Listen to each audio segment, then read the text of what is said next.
ಜೊತೆಯಲ್ಲಿ ಜೊತೆಯಲ್ಲಿ ಶಂಕರ್ನಾಗ್ ಅವರ ಜನ್ಮ ದಿವಸದಿಂದ ನಾವು ಅವರನ್ನು ಸ್ಮರಿಸ್ಕೊಳ್ಬಹುದಾದರೆ ಹೇಗೆ ಸ್ಮರಿಸ್ಕೊಳ್ಬಹುದಪ್ಪ ಅಂತ ಆಲೋಚನೆ ಮಾಡಿದಾಗ ಪ್ರಾಯಶಃ ಆ ನೆನಪುಗಳು ನಾನು ನಾಗಶೇಖರ್ ಈಗ ಇವರೆಲ್ಲ ದಿಗ್ಗಜರು ಹೇಳ್ತಾ ಇದ್ದಾಗ ಅಂದ್ಕೊಂತಿದ್ವಿ, ಅಯ್ಯೋ ಸಾಧ್ಯನಾ ಇದು ಇದು ಖಂಡಿತ ಅಸಾಧ್ಯವಾದಂಥ ವ್ಯಕ್ತಿ ಅಂತಂದರೆ ಅದು ಶಂಕರ್ನಾಗ್ ಒಬ್ಬರೇ ಅನ್ನುವಂಥದ್ದು. ಮಧುಸೂದನ್ ಅಂತ ಒಬ್ಬರು ಕಾಲರ್ ಇದ್ದಾರೆ, ಅವ್ರನ್ನ ಮಾತಾಡ್ತೀನಿ, ನಾನು ಚರ್ಚೆ ಮುಂದುವರಿಸ್ತೀನಿ.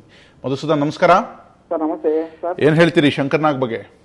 ಸರ್, ಅವರು ಇವತ್ತಿನ ದಿನ ಇಂಡಸ್ಟ್ರಿಯಲ್ಲಿ ಇದ್ದಿದ್ರೆ ಇವತ್ತು ಕನ್ನಡ ಚಲನಚಿತ್ರ ಇಂಡಸ್ಟ್ರಿನೇ ಸ್ವಲ್ಪ ಬದಲಾವಣೆ ಆಗ್ತದೆ ಸರ್. ಅವರು ನೀವು ಹೇಳಿದ್ರಿ ಸರ್, ಫಸ್ಟ್ ಸ್ಟಾರ್ಟಿಂಗ್ ಅಲ್ಲಿನೇ ಎಸ್ ಕೆ ಭಗವಾನ್ ಸರ್ ಇದ್ದಾಗೆಲ್ಲ ಹೇಳಿದ್ರಿ ನೀವು, ನಿರ್ದೇಶಕ ಆಗ್ಬೇಕಾದ್ರೆ ಅವ್ರಿಗಿನ್ನ 25 ವರ್ಷ ಕೂಡ ಆಗಿರ್ಲಿಲ್ಲ ಅಂತ. ಹೌದು, ನನಗೂ ಕೂಡ ಆಸೆ ಇದೆ ಸರ್, ನಾನು ಒಬ್ಬ ನಿರ್ದೇಶಕ ಆಗ್ಬೇಕಂತಾನೆ ಆಸೆ ಇದೆ. ನಿಮ್ಮಂತ ಎಷ್ಟೋ ಕನಸುಗಾರರನ್ನ ನಿಮ್ಮ ಮನಸ್ಸಲ್ಲಿ ಕನಸನ್ನ ಬೀಜ ಬಿತ್ತಿ ಹೋದವರು ಅವರನ್ನ ಸ್ಮರಿಸಿಕೊಂಡಿದ್ದಕ್ಕೆ ತಮಗೆ ಧನ್ಯವಾದ ಸಲ್ಲಿಸ್ತೀನಿ. ಇನ್ನೊಬ್ರು ಕಾಲರ್ ಕೂಡ ನಮ್ಮ ಜೊತೆ ಸಂಪರ್ಕದಲ್ಲಿದ್ದಾರೆ. ಹಲೋ ಹಲೋ, ನಮಸ್ಕಾರ. ನಮಸ್ಕಾರ ಸರ್. ಶಂಕರ್ನಾಗ್ ಅವ್ರನ್ನ ನೀವು ನೆನ್ಸ್ಕೊಳ್ಳೋದಾದ್ರೆ ಹೇಗೆ ನೆನ್ಸ್ಕೋತೀರಿ? ನಾವು ದೊಡ್ಡ ಅಭಿಮಾನಿ ಸರ್ ಅವರು ಶಂಕರ್ನಾಗ್. ಅವರು ತುಂಬಾ ಚೆನ್ನಾಗಿದ್ರು ಸರ್. ನಾನು ಹೇಳ್ತಾ ಇದ್ದಾಗೆ ಅವರು ಸತ್ತೋದಾಗೆ ಹೊತ್ಕೊಂಬಿಟ್ಟೆ ಸರ್. ಅವರು ಸತ್ತೋದಾಗೆ ನಾನು ಹೊತ್ಕೊಂಬಿಟ್ಟೆ ಸರ್. ಬೇಜಾರಾಗ್ತದೆ. ನೆಲೆಸಿ ಅಂತ ಬಗ್ಗೆ ಮಾತಾಡಕ್ಕೆ ನಿಜ. ಅವರನ್ನ ಬೇಗ ಕಳ್ಕೊಂಡಂತ ನಾವೆಲ್ಲರೂ ಕೂಡ ದುರಾದೃಷ್ಟವಂತರೇ. ಅವರ ಯಾವ ವಿಚಾರವನ್ನ ನೀವು ನಿಮ್ಮ ಬದುಕಿನಲ್ಲಿ ಅಳವಡಿಸ್ಕೊಂಡಿದ್ದೀರಿ? ಈ ಪರಿಯಾಗಿ ಅಭಿಮಾನ ಇಟ್ಕೊಂಡಿದ್ದೀರಿ, ಅವರ ಯಾವ ವಿಚಾರವನ್ನ ನೀವು ನಿಮ್ಮ ಬದುಕಿನಲ್ಲಿ ಅಳವಡಿಸ್ಕೊಂಡಿದ್ದೀರಿ? ಅವರು ಪರೋಪಕಾರ, ಅವರು ಏನೋ ಫಾಸ್ಟ್. ಅವ್ರ ಬಗ್ಗೆ ಹೇಳಕ್ಕೆ ಆಗ್ತಾ ಇಲ್ಲ. ಅವ್ರು ಇದ್ದಿದ್ದು ಫಾಸ್ಟ್ ಆಗ, ಅವ್ರು ಇದ್ದಿದ್ದು ಕೆಲಸ ಮಾಡ್ತಿದ್ದು, ಒಳ್ಳೆ ಸಿನಿಮಾಗಳು, ಅದರಿಂದ ನಮ್ಕ ತುಂಬಾ ಸ್ಫೂರ್ತಿ ಸರ್. ಎಸ್, ಅಭಿಮಾನ ಹೀಗೆ ಇರಲಿ.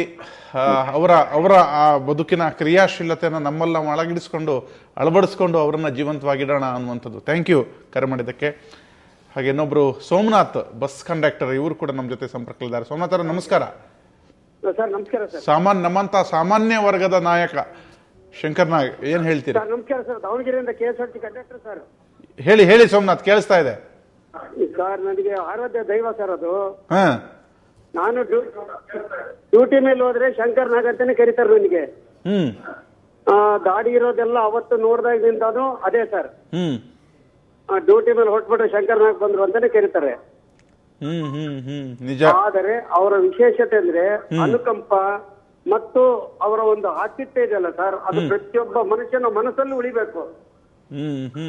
ಅದಕ್ಕೆ ಒಂದು ಶಾಯರಿ ಒಳಗೆ ಹೇಳ್ತಾರೆ ಸರ್, ಏನಂತ ಹೇಳ್ತಾರೆ ಸರ್, ಅಚ್ಚೆ ಅಚ್ಚೆ ಮರಿಗೆ ಬುರೆ ಲೋಗ್ ರಹೇ ಗಯೆ ಅಂತ ಹೇಳ್ತಾರೆ. ಗುಲ್ ಗಯೆ ಗುಲ್ಶನ್ ಗಯೆ ಅಮ್ಮ. ಎಸ್ ನಿಜ. ಅಚ್ಚೆ ಅಚ್ಚೆ ಮನೆಗೆ ಬುರಲಕ್ಕೆ ರಹೇಗೆ ಅಂತ. ಏನಾಗಿದೆ, ಒಳ್ಳೊಳ್ಳೆಯವರೆಲ್ಲ ಹೋಗ್ಬಿಟ್ರೆ ಸರ್, ನಾವೇ ಕೆಟ್ಟವ್ರು ಹೋಗ್ಕೊಂಡಿರೋದು. ಹಾಗಾಗ್ಬಿಟ್ಟು ಅವರೊಂದು ಕ್ರಿಯಾಶೀಲತೆ ಅದು ವಿಚಾರ ಮಾಡಿದ್ರೆ ಬಹಳ ವಿಶೇಷ ಸರ್. ನಿಜ ನಿಜ ನಿಜ ನಿಜ. ಥ್ಯಾಂಕ್ ಯು ಕರೆ ಮಾಡಿದ್ದಕ್ಕೆ ರಮೇಶ್ ಭಟ್ ಅವರ. ಇವತ್ತು ಅನಾಮಿಕ ಅಭಿಮಾನಿ ಫೋನ್ ಮಾಡಿಬಿಟ್ಟು ಅಳುವಂತ ಒಬ್ಬ ನಟನ ನೆನೆಸ್ಕೊಂಡು ಅಳುತ್ತಾನೆ ಅಂದ್ರೆ ಶಂಕರ್ ಮೂಡಿಸಿದ ಆ ಚಾಪೆ ಅಂಥದ್ದು ಅಂತ. ಬಹಳ ಅಗಾಧವಾದ್ದು. ಯಾಕೆಂದರೆ ಬಂದವರೆಲ್ಲರೂ ಹೋಗಲೇಬೇಕು. ಹಾಗೆ ನಮ್ಮ ಚಿತ್ರರಂಗದಲ್ಲೂ ಸುಮಾರು ಜನ ನಾವು ಕಳ್ಕೊಂಡಿದ್ದೀವಿ. ಆದರೆ ನೆನಪು ಕಾಡೋದಿದೆಯಲ್ಲ, ಅದು ಎಲ್ಲರೂ ಕಾಡೋಲ್ಲ. ಹೌದು, ಎಲ್ಲೋ ಒಂದು ಸರ್ತಿ ಅವ್ರ ಬಗ್ಗೆ ಒಂಚೂರು ಕರಳು ಚುನ್ನ ಅನ್ಬೋದು. ಆದರೆ ಈ ರೀತಿಯ ಕಾಡುವಿಕೆ ಇದೆಯಲ್ಲ, ಅದು ಹೇಗೆ ಆಕ್ರಮಿಸ್ಕೊಂಡಿದೆ ಅಂದರೆ ವರ್ಷದಿಂದ ವರ್ಷಕ್ಕೆ ಅತಿಕ್ರಮಣ ಜಾಸ್ತಿ ಆಗ್ತಾ ಇದೆ. ನಾನು ಬೆಳಿಗ್ಗೆ 2 ಆಟೋ ಸಂಘಗಳಿಗೆ ಹೋಗಿದ್ದೆ. ಅವರು ಎಷ್ಟು ಆಸಕ್ತಿ. ನಾನು ಹೇಳಿದೆ, ಇವತ್ತು ಅವನು ಬದುಕಿದ್ರೆ ನಿಮಗೆಲ್ಲ ಬೈತಿದ್ದ, ಇವತ್ತಿನ ದುಡಿಮೆ ಹಾಳು ಮಾಡ್ಕೊಂಡಿದ್ದೀರಾ. ಅವನು ದೇಹವನ್ನು ದಂಡಿಸಬೇಕು, ಆಮೇಲೆ ಊಟ ಮಾಡಬೇಕು ಅಂತ ಹೇಳಿದಾನೆ. ನೀವು ಇತೀರಿ ಎಲ್ಲ ಹೂವಕ್ಕೆ ಕಾಸು ಖರ್ಚು ಮಾಡು, ಇಲ್ಲಿ ಮೈಕ್ ಕಾಸು ಖರ್ಚು ಮಾಡು, ಯಾಕೆ ಬೇಕಿದೆಲ್ಲ? ಇದ್ರ ಬದಲು ಇನ್ನೇನಾರು ಒಂದು ಸಣ್ಣ ಕೆಲಸ ಮಾಡಿಬಿಡಿ, 5 ನಿಮಿಷದಲ್ಲಿ ಆಗುವಂಥದ್ದು, 2 ನಿಮಿಷ. ಅಂದರೆ ನಿಮ್ಮ ಡ್ಯೂಟಿಗೆ ತೊಂದರೆ ಮಾಡ್ಕೊಳ್ಳದೆ, ನೀವು ಡ್ಯೂಟಿ 8 ಗಂಟೆಗೆ ಪ್ರಾರಂಭ ಆದರೆ 7:15 8 ಗಂಟೆಯೊಳಗೆ ಈ ಕೆಲಸ ಮುಗಿಸಿ. ಇವತ್ತು ನಾವು ಡ್ಯೂಟಿ ಮಾಡಲ್ಲ ಅಂತಂದ್ರೆ ಏನರ್ಥ? ಇದು ಶಂಕರ್ನಾಗ್ ನಿಜಕ್ಕೂ ಬೇಸರ ಆಗುತ್ತೆ, ಇದನ್ನು ಮಾಡಬೇಡಿ ಅಂತ ಹೇಳಿ ಬಂದೆ ನಾನು. ಅವನು ದಿನದಲ್ಲಿ 20 ಗಂಟೆ ಕೆಲಸ ಮಾಡ್ತಿದ್ದವನು. ಸ್ಪೀಡ್ ಆಯ್ತಲ್ಲ, ಸ್ಪೀಡಿಂಗ್ ಜೊತೆಗೆ ಕೆಲಸದ ವೈಖರಿ 20 ಗಂಟೆಗಳ ಕಾಲ ವಿಸ್ತಾರ ಅಂದ್ರೆ ಹೇಗದು? 4 ಗಂಟೆ ಸಾಕು ನಿದ್ದೆ ಅಂತಾನೆ. ಪ್ರತಿ ಆರೋಗ್ಯವಾಗಿರೋ ಮನುಷ್ಯನಿಗೆ 4 ಗಂಟೆ ನಿದ್ದೆ ಸಾಕು ಅಂತ. ನಮಗೂ ಶೂಟಿಂಗಲ್ಲಿ ಬ್ರೇಕು 1 ರಿಂದ 2 ಗಂಟೆ, 10 ನಿಮಿಷದಲ್ಲಿ ಊಟ ಮಾಡಿ ಕೆಲವರು ರಿಲ್ಯಾಕ್ಸ್ ಮಾಡೋರಿದ್ದಾರೆ. ಆಗ ಅವ್ರನ್ನ ಎಬ್ಸಿ ಹೇಳ್ತಾ ಇದ್ದಿದ್ದು ಮಾತು, ಸತ್ತ ಮೇಲೆ ಮಲ್ಗೋದು ಇದ್ದೇ ಇದೆ ಕಣ್ರೋ, ಎದ್ದೇಳ್ರೋ, ಮಧ್ಯಾಹ್ನ ಸೀನ್ ಏನ್ ಮಾಡ್ಬೇಕು ಯೋಚನೆ ಮಾಡಿ, ಎದ್ದೇಳಿ ಏನ್ ನಿನ್ ಕಾಂಟ್ರಿಬ್ಯೂಷನ್ ಏನು ಈ ಸೀನ್ಗೆ, ಮಧ್ಯಾಹ್ನ ಮಾಡೋ ಸೀನ್ಗೆ ನಿಂದೇನು ಅಂತ ಕೇಳುವವರು. ಅವನು ಪರಿಪಾಠ ಮಾಡುತ್ತೆ ಹೇಗೆ ಅಂತಂದ್ರೆ, ಪ್ರೊಡಕ್ಷನ್ ಮ್ಯಾನೇಜರ್ ಕೂಡ ಒಂದು ಸಿನಿಮಾ ಸ್ಕ್ರಿಪ್ಟ್ ಕೊಡೋರು, ಯಾಕೆಂದ್ರೆ ಅವರಿಗೆ ಎಲ್ಲ ಗೊತ್ತಿರಬೇಕು ಅಂತ. ಆ ಒಂದು ಪರಿಪಾಠ ಇಲ್ವೇ ಇಲ್ಲ ಈಗ. ಸ್ಕ್ರಿಪ್ಟ್ ಡೈರೆಕ್ಟರ್ ಹತ್ರನೇ ಇರಲ್ಲ, ಎಲ್ಲ ತಲೆಯಲ್ಲಿದೆ ಅಂತಾರೆ ಅವರಷ್ಟೇ. ಅವ್ರು ಏನ್ ಮಾಡ್ತಾರೆ, ಅವ್ರಿಗೇನ್ ಸಹಾಯ ಮಾಡ್ಬೇಕು ಅನ್ನೋದು ಬೇರೆಯವ್ರಿಗೆ ಗೊತ್ತಿರ್ಬೇಕಿದ್ರೆ ಎಲ್ರಿಗೂ ಒಂದೊಂದು ಸ್ಕ್ರಿಪ್ಟ್ ಕೊಡ್ಬೇಕು, ಎಲ್ರಿಗೂ ಅರ್ಥ ಆಗ್ಬೇಕು ಈ ಸಿನಿಮಾ ಏನು, ನಾನು ಇದಕ್ಕೆ ಏನ್ ಮಾಡ್ಬೋದು ಅನ್ನೋ ಒಂದು ವಿಚಾರ ಎಲ್ರ ತಲೆಯಲ್ಲೂ ಬರಬೇಕು. ಅವರ ವರ್ಕ್ ಸ್ಪೀಡ್ ಬಗ್ಗೆ ನಾವು ಆಗಲೇ ಮಾತಾಡ್ತೀವಿ. ಅದು ಮಾತು ಮುಂದುವರಿಸ್ತೇನೆ. ನಾಗಶೇಖರ್ ಅವ್ರನ್ನ ಮಾತಾಡೋದು. ಮಂದೀಪ್ ರಾಯ್ ಆಗಲೇ ಹೇಳ್ತಾ ಇದ್ರು, ನೀವು ನಾಗಶೇಖರ್ ಅಲ್ಲ ಶೇಖರ್ ನಾಗ್ ಅಂತ. ಅವ್ರು ಯಾವಾಗಲೂ ಹಾಗೆ ನಾನು ಕರೆಯೋದು ಇವನ್ನ ಶೇಖರ್ ನಾಗ್ ಅಂತ. ನೋಡಿ, ನನಗೆ ಆಕ್ಚುಲಿ ನಾನು ತುಂಬ ಚಿಕ್ಕಂದಿನಿಂದ ನಾನು ಶಂಕರ್ ನಾಗ್ ಅವರ ಅಭಿಮಾನಿ. ನಾನು ನೋಡಿದ ಮೊದಲ ಸಿನಿಮಾ ಅರ್ಚನಾ. ಆ ಸಿನಿಮಾದಲ್ಲಿ ಶಂಕರ್ ಸರ್ ಒಂದು ಗೆಸ್ಟ್ ಅಪಿಯರೆನ್ಸ್ ಮಾಡಿದ್ರು. ಅಲ್ಲಿಂದನೇ ಏನೋ ನನಗೆ ಗೊತ್ತಿಲ್ಲದೆ ಒಂದು ಅಟ್ರಾಕ್ಷನ್ ಅವ್ರ ಕಡೆಗೆ. ಆಮೇಲೆ ಆವಾಗ ಪ್ರಜಾಮತ ಅಂತ ಒಂದು ಪೇಪರ್ ಬರೋದು, ಅದರಲ್ಲಿ ಸಾಕಷ್ಟು ವಿಷಯಗಳು ಶಂಕರ್ ಸರ್ ಬಗ್ಗೆ ಬರ್ತಾನೆ ಇದ್ವು. ಸೊ ಅದನ್ನು ಓದಿ ಅದು ಹೆಂಗೋ ಗೊತ್ತಿಲ್ಲದೆ ನನಗೆ ಶಂಕರ್ ನಾಗ್ ಅವ್ರು ಕನೆಕ್ಟ್ ಆಗ್ತಾನೆ ಹೋಗ್ಬಿಟ್ರು ಲೈಫಲ್ಲಿ. ಸೊ ನಾನು ಫಸ್ಟು ನನ್ನ ವೃತ್ತಿ ಶುರು ಮಾಡಿದೆ ಸಂಕೇತಲ್ಲಿ. ಅವರು ಮೇಡಮ್ ಜೊತೆ ಮ್ಯಾನೇಜರ್ ಆಗಿ 2 ಪ್ಲೇ ಮಾಡಿದೆ. ಅಲ್ಲಿಂದ ಆಕ್ಟರ್ ಆದೆ. ಅಲ್ಲಿಂದ ಸೀರಿಯಲ್ಸ್ ಅಲ್ಲಿ ಮಾಡ್ತಾ ಇದ್ದೆ. ಅವಾಗ ಕೂಡ ನನ್ನ ಜೂನಿಯರ್ ಶಂಕರ್ ನಾಗ್ ಅಂತ ಕರೆಯೋರು. ಯಾಕೆಂದ್ರೆ ಏನಾಯ್ತು ಅದು ಶೂಟಿಂಗ್ ಶುರುವಾಗಿಲ್ವಾ, ಒಬ್ಬೊಬ್ರಿಗೂ ಇವಾಗ ಶಿಕ್ಷೆ ಕೊಟ್ಬಿಡ್ತಾನೆ, ಈ ಥರದ್ದೇನೋ ಮಾಡ್ಕೊಂಡು ಯಾವಾಗಲೂ ಶಂಕರ್ ನಾಗ್ ಸರ್ ಈಗ ಮಾತಾಡ್ಕೊಂಡು ಶಂಕರ್ ಸರ್ ಮಾಡ್ತಾ ಇದ್ದೆ. ಸೊ ಅವಾಗ ಅಲ್ಲಿಂದ ಟಿವಿ ಸೀರಿಯಲಿಂದ ಸಿನಿಮಾಯಿಂದ ನಿರ್ದೇಶಕನಾಗಿ ನನಗೆ ದೊಡ್ಡ ಸಕ್ಸಸ್ ಕೊಟ್ಟ ಸಿನಿಮಾ ಸಂಜು ವೆಡ್ಸ್ ಗೀತಾ. ಅದು ಕೂಡ ಅವರಿಂದನೇ ಇನ್ಸ್ಪೈರ್ ಆಗಿದ್ದು. ಗೀತಾ ಸಿನಿಮಾದ 2 ಕ್ಯಾರೆಕ್ಟರ್ನ ಇಟ್ಕೊಂಡು, ಸಂಜು ಗೀತಾ, ಅಲ್ಲಿ ಮದುವೆ ಆಗಲಿಲ್ಲ, ಇಲ್ಲಿ ಆಗ್ತಾರೆ ಅನ್ನೋ ಒಂದು ಕಲ್ಪನೆಯನ್ನು ಇಟ್ಕೊಂಡು ಮಾಡಿದ ಸಿನಿಮಾ. ಸೊ ಹಾಗಾಗಿ ಶಂಕರ್ ಸರ್, ಆಮೇಲೆ ಇಡೀ ಕರ್ನಾಟಕದ ಉದ್ದಗಲಕ್ಕೂ ಅಷ್ಟು ಥಿಯೇಟರ್ಗಳಲ್ಲಿ ಶಂಕರ್ ನಾಗ್ ಸರ್ ಕಟ್ಔಟ್ ಹಾಕಿ ರಿಲೀಸ್ ಮಾಡಿದ ಸಿನಿಮಾ ಅದು.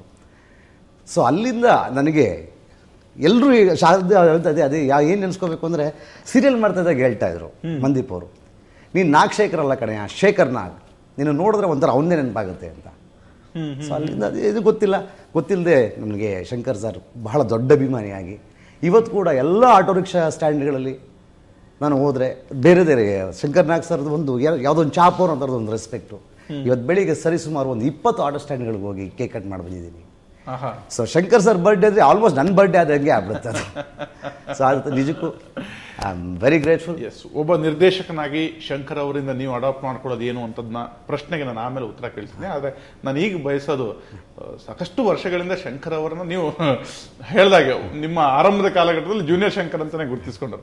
ಒಂದು ಡೈಲಾಗ್ ಅನ್ನು ನಾವು ಕೇಳೋದಾದ್ರೆ. ಆ ಡೈಲಾಗ್ ತುಂಬ ಇದೆ, ಹೇಳ್ತೀನಿ.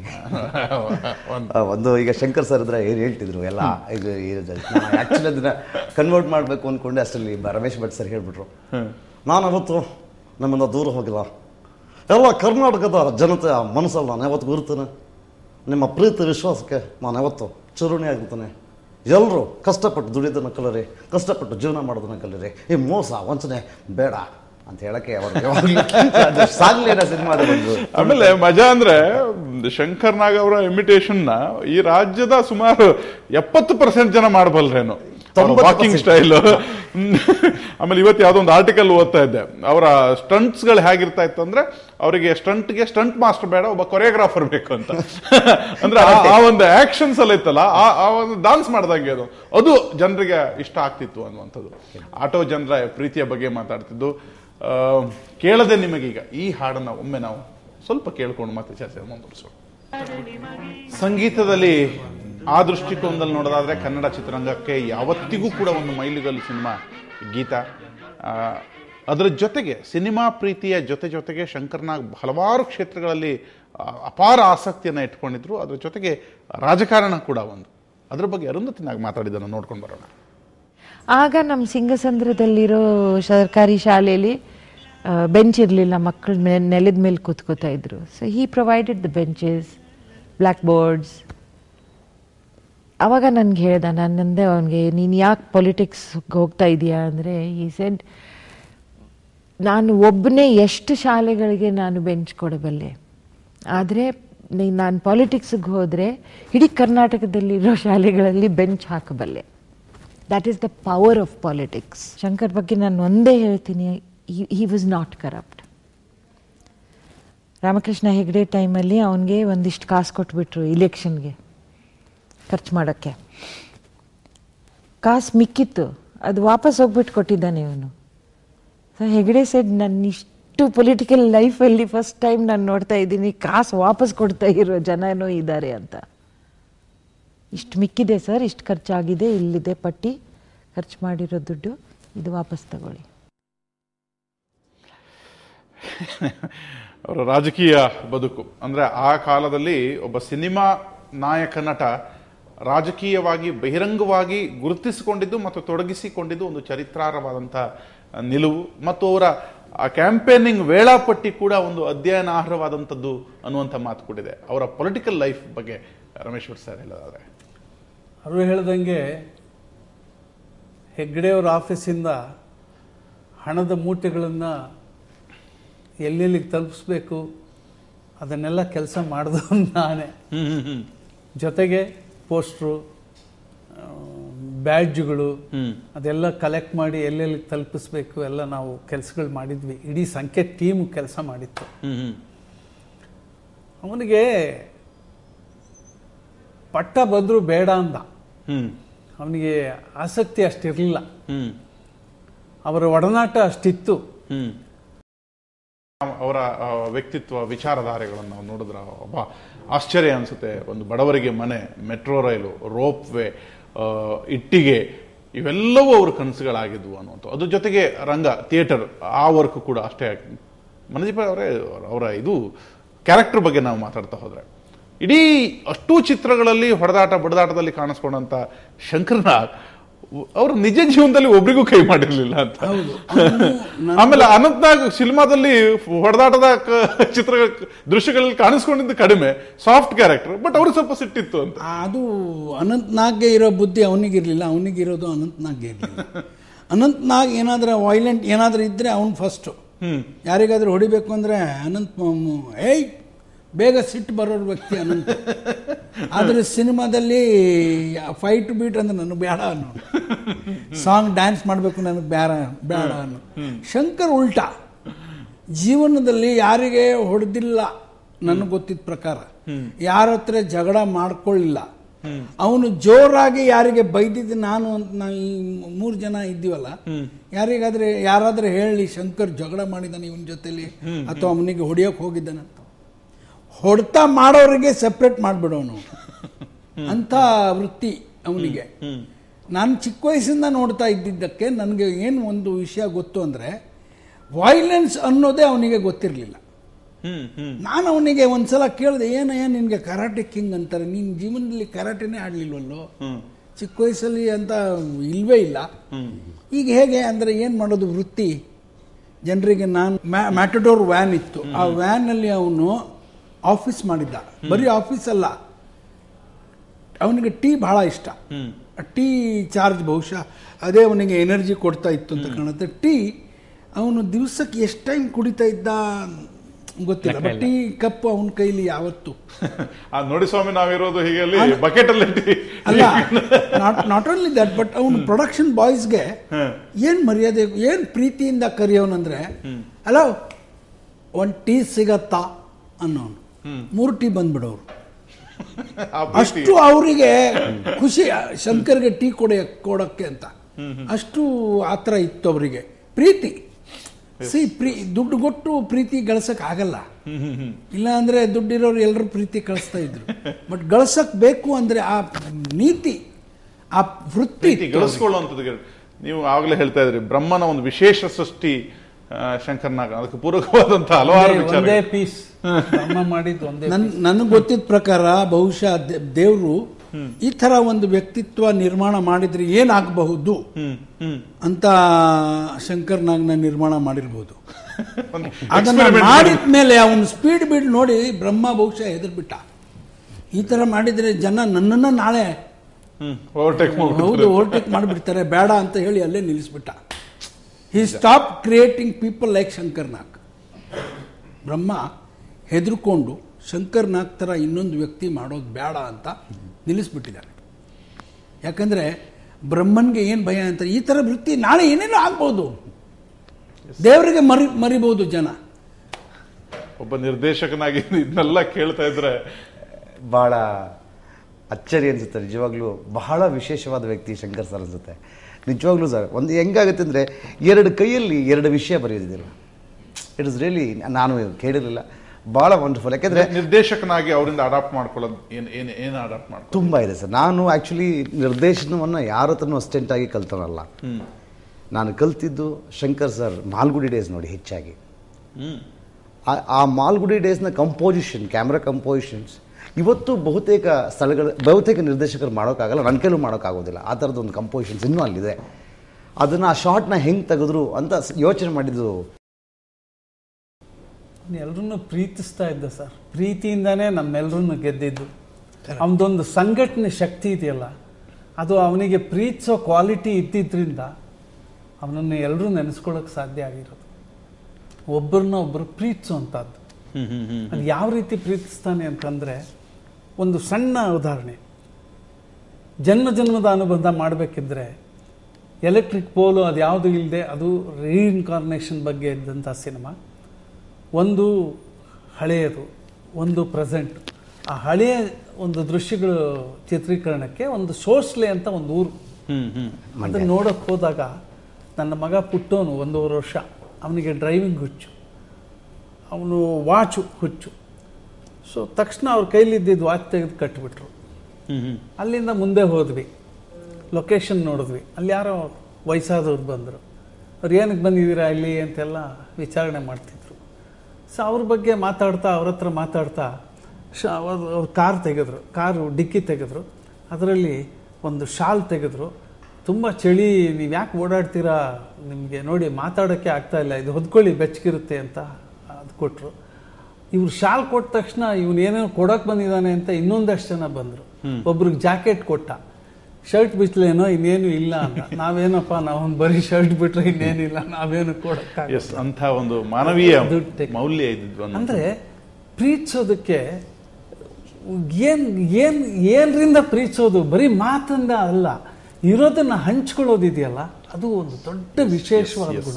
ಆ ಎಲ್ಲ ಗುಣಗಳನ್ನ ನಾವು ಅವರನ್ನು ನೆನಪಿಸ್ಕೊಳ್ಳಿ. ಕೇವಲ ನಾನು ದೊಡ್ಡ ಅಭಿಮಾನಿ ಅನ್ನೋದ್ರ ಜೊತೆಗೆ ಅವರ ಆ ಮೌಲ್ಯಗಳನ್ನ, ತತ್ವಗಳನ್ನು ನಾವು ಬದುಕಿನಲ್ಲಿ ಅಳವಡಿಸ್ಕೊಳ್ಳೋದಿದೆಯಲ್ಲ, ಅದು ಅತ್ಯಂತ ದೊಡ್ಡದ್ದು. ಒಂದು 10% ನಾವೆಲ್ಲರೂ ಎಲ್ಲರನ್ನು ಪ್ರೀತಿಸೋದು ಕಲ್ತ್ಬಿಟ್ರೆ ಜಗಳವೇ ಇರಲ್ಲ.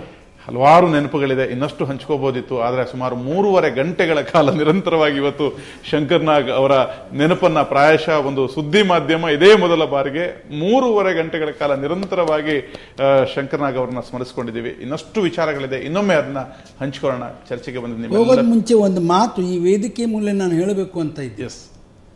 ಮೆಟ್ರೋ ಇವತ್ತು ಎಲ್ಲ ಕಡೆ ಹೋಗ್ತಾ ಇದೆ.